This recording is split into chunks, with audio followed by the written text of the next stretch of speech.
పెద్ద చెరువు. పెద్ద చెరువు అంటే ఇది ఎక్కడ పెద్ద చెరువు? 71% అంటే ఇది కూడా 71% పైగా మొత్తం కాలనీలు ఏర్పాటైపోయినాయి.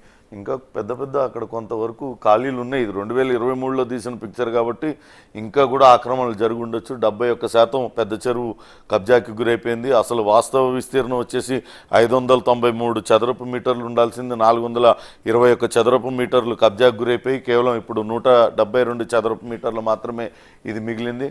మరో చెరువు చూద్దాం.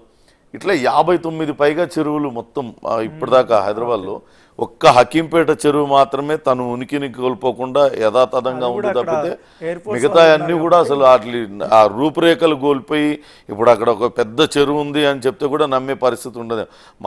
మన ముందు తరం నుంచే అవి కబ్జాలకు గురవుతూ వచ్చినాయి. ఇప్పుడు అసలు 71% చెరువు కబ్జాకు గురైపోయింది.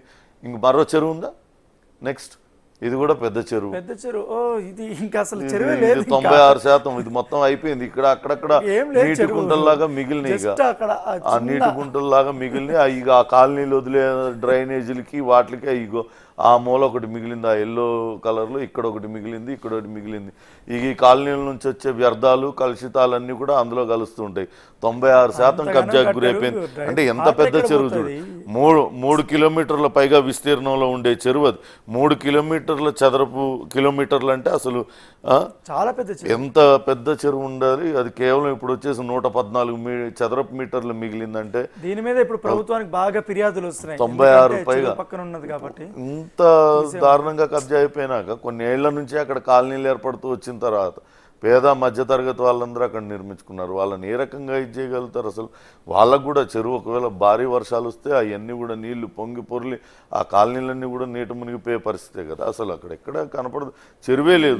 96% కబ్జాకు గురైపోయింది. 114 స్క్వేర్ మీటర్లు, 3 కిలోమీటర్లు ఎక్కడ 3 కిలోమీటర్లు రేడియస్ అంటే ఎంత అసలు అది ఇప్పుడు మిగిలింది ఎంత? 114 చదరపు మీటర్లు మిగిలింది. 96% కబ్జాకు గురైంది. అంటే 4% మిగిలింది. అక్రమ పర్మిషన్ తీసుకుని ఎలా పడితే అలా అమ్మేశారు. అధికారులను కూడా బాధ్యులు చేయాలి. అసలు వీటిల్లో ఎట్లా పర్మిషన్లు ఇస్తారు? ఇవన్నీ కూడా అధికారులను బాధ్యులు చేయాలి. మనం రూపాయి కూడబెట్టి సొంత ఇల్లు ఏర్పడుతుంది అనుకుని కష్టపడి ఏదో వెళ్ళి కొనుక్కుంటాం. అది చెరువు అని మనకి తెలియదు, కొత్తగా వచ్చే వాళ్ళకి తెలియదు. రోజుకి హైదరాబాద్కి ఎంతమంది వస్తున్నారు, వాళ్ళందరికీ ఆ చెరువులని తెలిసే పరిస్థితి లేదు. పోయి అందులో కొనుక్కుంటే అందుకే మార్నింగ్ మన కొలీగ్ చెప్పాడు 2012లో ఒక కొత్త రూల్స్ అన్నీ కూడా మార్చారు. ఎక్కడైనా ఇల్లు కట్టుకోవాలనుకుంటే ఇరిగేషన్ డిపార్ట్మెంట్ వాళ్ళది కూడా పర్మిషన్ అవసరం. ఎందుకంటే అట్లా తీసుకుంటే అసలు అది చెరువు భూమా, సర్వే నెంబర్ ఎంత, అక్కడ ఏముండేది అన్నీ తెలుస్తాయి. అటువంటి జాగ్రత్తలన్నీ తీసుకుని మనం కట్టుకుంటేనే ఇల్లు ఉంటాయి. చెరువుల్లో కట్టుకుంటే మాత్రం ఇప్పుడు హైడ్రా యాక్షన్ తీసుకుంటుంది. వీళ్ళందరినీ భయపెట్టిస్తున్నారు. ఇప్పుడు వీళ్ళు అమాయకులే కదా. ఇప్పుడు వీళ్ళు అమాయకులే. వీళ్ళందరూ కొనుక్కున్న వాళ్ళందరూ కూడా అమాయకులే. అసలు 96% అయిపోయింది. నెక్స్ట్ ఫీర్జాది కూడా ఇప్పుడు అది అసలు చాలా కాస్ట్లీ ఏరియా అయిపోయింది. ఇంజనీరింగ్ కాలేజీలు మూసి పరివాహక ప్రాంతానికి కొంచెం యువతలే ఉంటుంది. ఈ చెరువు కబ్జాకు 65% కబ్జాకు గురైపోయింది. అటు మూసీని కూడా 0.87 స్క్వేర్ కిలోమీటర్లు ఉన్నది. 0.31 ఉందంటే ఇంకా ఇప్పుడు మిర్జాది కూడా మొన్న కార్పొరేషన్ చేశారు. అది అసలు మామూలుగా మున్సిపాలిటీకి ఎక్కువ. ఉప్పల్ మెయిన్ రోడ్డు కూడా ఉంది అనుకుంటుంది. ఉప్పల్ దాటిన తర్వాత బోడుప్పల్ వైపు వెళ్ళేటప్పుడు అది ఉంటుంది. అసలు దీన్ని ఒక మున్సిపాలిటీకే ఎక్కువ. దాని కార్పొరేషన్ని గత ప్రభుత్వం కార్పొరేషన్ని చేసేసింది. అక్కడికి అసలు ముబ్బడిగా కట్టడాలు వచ్చేసినాయి. ఇంజనీరింగ్ కాలేజీలు కూడా ఉన్నాయి. ఆ పీర్జాది కూడా లోపలికి ఉంటాయి. మూసీ పరివాహక ప్రాంతం ఇదంతా కూడా మూసీ పక్కకే ఉంటుంది. ఇక్కడ పీర్జాది కూడా చెరువు ఉంటుంది, నల్ల చెరువు అని ఉంటుంది, బోడుపల్లి వేదారులు, అది కూడా ఆల్మోస్ట్ ఆక్రమించేశారు. మొత్తం ఆక్రమణలకు గురైపోయింది. అసలు విస్తీర్ణం 87 చదరపు మీటర్లు ఉండాల్సింది ఇప్పుడు చూస్తే 2023కి 31 చదరపు మీటర్లు మిగిలింది. మిగతాదంతా కూడా కాలనీలు ఏర్పాటైపోయినాయి. రోడ్డు నిర్మాణాలు, కాలనీలు 65%కి పైగా పీర్జాది కూడా చెరువు లేదు. బోడుపల్లి ఉంటుంది, పీర్జాది లేకుంది.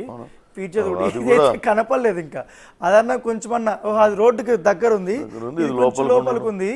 నియర్ 73% పైగా ఇది కూడా కబ్జాకు గురైపోయింది. అసలు విస్తీర్ణం వాస్తవ విస్తీర్ణం 1979 శాటిలైట్ చిత్రం ప్రకారం 422 చదరపు మీటర్లలో ఉండాల్సింది 309 చదరపు మీటర్లు కబ్జాకి గురైపోయింది. ప్రస్తుతం కేవలం 113 చదరపు మీటర్లు మిగిలింది. 73% పూర్తిగా కబ్జాకి గురైపోయింది. మొత్తం ఆ చుట్టుపక్కలంతా కూడా కాలనీలు ఏర్పడిపోయి జనావాసాలుగా మారిపోయిన పరిస్థితి. మరో చెరువు సంగతి చూద్దాం. పోతాయిపల్లి చెరువు అంటే ఇది ఎక్కడ ఉందో తెలియదు కానీ అది కూడా దాదాపుగా 61% పైగా ఇక్కడ ఏకంగా వెంచర్లు వేసారు. వెంచర్లు కనపడుతుంది మనకు వెంచర్స్. కొంత ఇటు వ్యవసాయ భూములు అవన్నీ ప్లాట్స్ అయిపోతాయి, ప్లాట్లు అయిపోయి ఉండొచ్చు. 61% పైగా పోతాయిపల్లి చెరువు కూడా కబ్జాకు గురైపోయింది. దాని వాస్తవ విస్తీర్ణం వచ్చేసి 240 చదరపు మీటర్లు ఉండాలి. 139 చదరపు మీటర్లు కబ్జాకి గురైపోయింది. కేవలం 94 చదరపు మీటర్లు మాత్రమే ప్రస్తుతం ఇంకా పోతాయిపల్లి చెరువు మిగిలి ఉంది. అది కూడా 2023లో తీసిన పిక్చర్ కాబట్టి ఇప్పుడు ఇంకా మరి ఇంకాస్త కంపాక్ట్ ఇంకాస్త కబ్జాకి గురైపోయి ఉండొచ్చు. నెక్స్ట్ మరో చెరువు రామచెరువు 263 చదరపు మీటర్లు అసలు విస్తీర్ణం ఉంటే ఇప్పుడు 33% మేర కబ్జాకు గురైంది. దాదాపుగా 86 చదరపు మీటర్లు కబ్జాకు గురైపోయి 177 చదరపు మీటర్లు ఇంకా మిగిలింది. కొంతవరకు తక్కువగానే ఇతర చెరువులతో మనం పోల్చుకున్నట్లయితే ఇందాక మనం చూసిన వాటిల్లో ఒక్కటే 15% కబ్జాకు గురైంది. ఇంకోటి ఏదో 20% 25% ఏదో ఇది కూడా కొంతవరకు తక్కువగానే కబ్జాకు గురైంది. కానీ ఆ కబ్జాలు కూడా ఇప్పుడిప్పుడు కొత్తగా కాలనీలు ఏర్పడుతున్నట్టు తక్కువ ఉన్నది దీంట్లో. ఎక్కడో ఈ చెరువు ఎక్కడ చెరువు అంటే ఎక్కడుంది. ఇవన్నీ కూడా హైదరాబాద్ శివార్లలో అప్పట్లో జనాలకి తాగునీటి అవసరాలను తీర్చడానికి ఏర్పాటైన చెరువులు.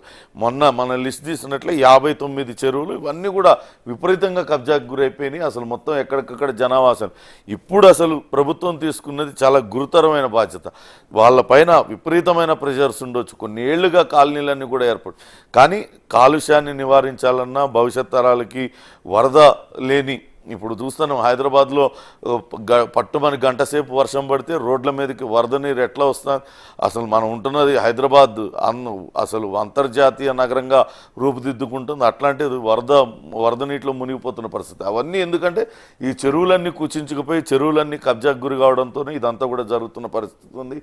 రామచెరువు 33% కబ్జాకు గురైపోయింది. నెక్స్ట్